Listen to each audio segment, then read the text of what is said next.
Ano ba ako para sa'yo? Ano nga ba ako para sa'yo? Tama ang narinig mo. Sa isang tanong ko na naman sisimula ng tulang 'to. Isang tanong na hinahanap ang kasagutan mula sa'yo. Nang sa ganon malaman ko kung ano ba talaga ako sa buhay mo. Baka kasi makalimutan ko pa na wala nga palang ikaw at ako. Sa madaling salita, walang tayo. Ngunit ilang beses mong sinabi sa akin ang katagang mahal kita. Katagang nagbibigay saya sa puso kong sa'yo ay nahulog na. Katagang akala ko magbibigay ng kumpirmasyon sa kung anong meron tayo. Mga salitang akala ko na magiging tanda na ikaw lang ay akin at ako ay iyo. Ngunit mali pala ang aking akala.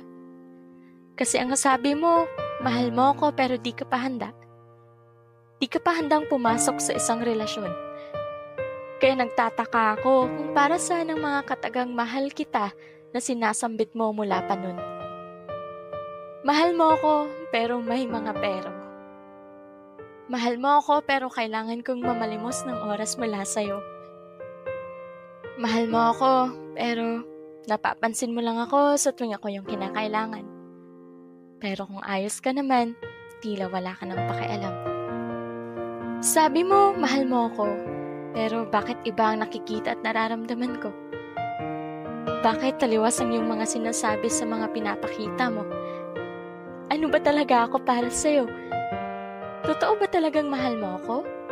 O baka kaya nasabi mong mahal mo ako kasi ako yung nandito? Kasi ako lang yung taong nagtitiis at palaging umiintindi sa'yo. Ano ba talaga ako para sa'yo? May plano ka ba talaga na magkaroon ng tayo? O baka pampalipas oras mo lang ako kung nababagot ka? Kasi alam mo kung gaano ako kasaya pag nag-uusap tayong dalawa. Uulitin ko mahal mo ba talaga ako? Kasi kung ako ang tatanungin mo kung ikaw ba ay mahal ko, alam mo kung ano ang isasagot ko. Simple at totoong oo.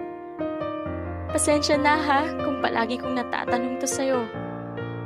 Di ko pa rin kasi maintindihan kung saan ako lulugar sa buhay mo. Yung di ko magawang mag-demand sa'yo kasi wala akong karapatan. Yung di ko magawang manghingi ng katiting na oras mo man lang. Kasi di klaro kung ano ang sa atin ay namamagitan. Di ko rin maiwasan na magduda na baka ang lahat ng to'y kasinungalingan lang.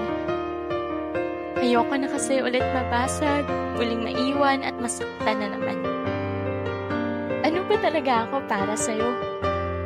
Ihahanda ko na lang yung sarili ko sa posibleng maging sagot mo. Kung sakaling sakit ang dulot ng kasagutan mo, tatanggapin ko. Gusto ko lang malaman ng totoo kung ano ba talaga ako para sa'yo. Para naman malaman ko kung ipagpapatuloy ko pa ba o hindi ang pag-ibig na to. Kung tama pa bang ipaglaban kita, o mas mabuting tapusin ko na itong aking pagpapakatanga.